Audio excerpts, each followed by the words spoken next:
The new MLB Nike jerseys have been the biggest talk of spring training as things get going, and oh my god, is this bad. So many of the players seem to not like them and maybe even hate them. The fans hate them, think they look cheap. Some players have publicly said the same thing, with Trey Turner echoing the title I had for the last video I made on this topic, literally saying that everyone hates them, of course referring to the new jerseys. Shout out to writer Stephen J. Nesbitt of The Athletic, who dropped a big article on all this with the help of a couple other writers, Patrick Mooney and C. Trent Rosecrans, that has tons of info on just how chaotic this jersey situation really is. Despite spring training just barely getting underway, everything is burning, the sky is falling. Let's just say this hasn't been the smoothest transition to the new jerseys from the previous ones, and things have gotten to a point where the MLB Players Association is now getting involved in voicing their concern with how this is going.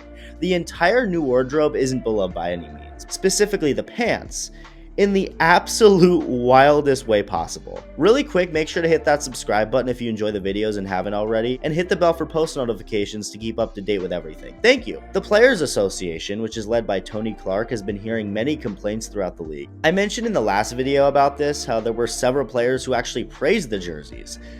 But we should probably stop, realize, and think about, at least for a minute, that those players are sponsored by Nike. So I think the more honest answer is they're not liked. According to Clark, there are teams that have pants and jerseys, and there are some teams that don't have pants. There are other teams that are supposed to be receiving certain things before the start of the year, with Clark also adding that there are other teams that, in the event they have an issue with the pants and a player needs a new pair, don't have anything in reserve. Of course, Rob Manfred defended the new uniform last week, saying that Nike has a good track record, and also saying that they're going to be really popular once people wear them for a little bit. But that's not true. That hasn't been happening and hasn't been the case. Players and coaches are still wearing the old pants. In this article by Nesbitt, he reports that an unnamed National League star has so far refused to wear the new pants. An unnamed American League star had a Goldilocks experience in his fitting, meaning it was too tight in one spot, too loose in another spot, and just right in a third spot. An unnamed coach tried on the new Nike uniform on the first day of workouts, then went home immediately afterward and found an old pair that he's worn since. Another unnamed player who wears stirrups complained that he could choose his pants cut high or low but nothing in between. An unnamed team received just one set of the new Nike pants on Wednesday, a set that they coincidentally needed to wear for official photo day. The customization for the players is just extremely limited now. There's not as much to work with to make it fit perfectly for the individual player. Up until now, players were fitted early in spring training and could request all sorts of customization, and they'd receive the final tailored product a few weeks before opening day. Now, according to multiple players who've recently been fitted, requests to take the fabric in an inch on the thigh or the bicep are rejected.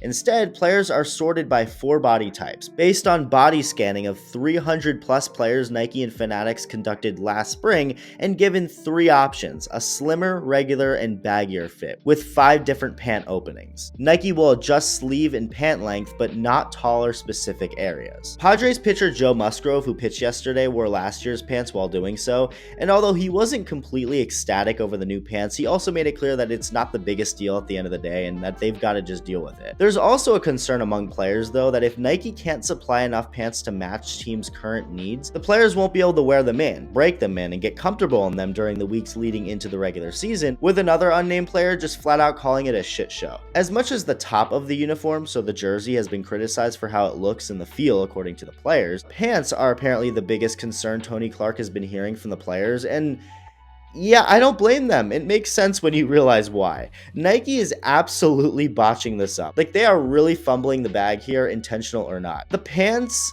are see-through, and we already have a prime example of what see-through baseball pants look like. There's a picture that quickly made its rounds throughout Twitter of a Padres player bending over, and, well, you can see... Tight. It hurts. You know where it hurts?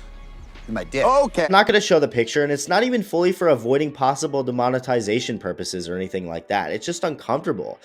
Like, look, it's pretty ridiculous the way this has gone. I mean, maybe MLB wants this to attract more female fans, thinking that see-through pants are something that they would support. Are women that perverted, though? I mean, Yes, they are. Not quite like men can be perverted, but they can. This is getting weird. The point is, what Nike and Fanatics have done and are currently doing to these MLB uniforms is just beyond stupid.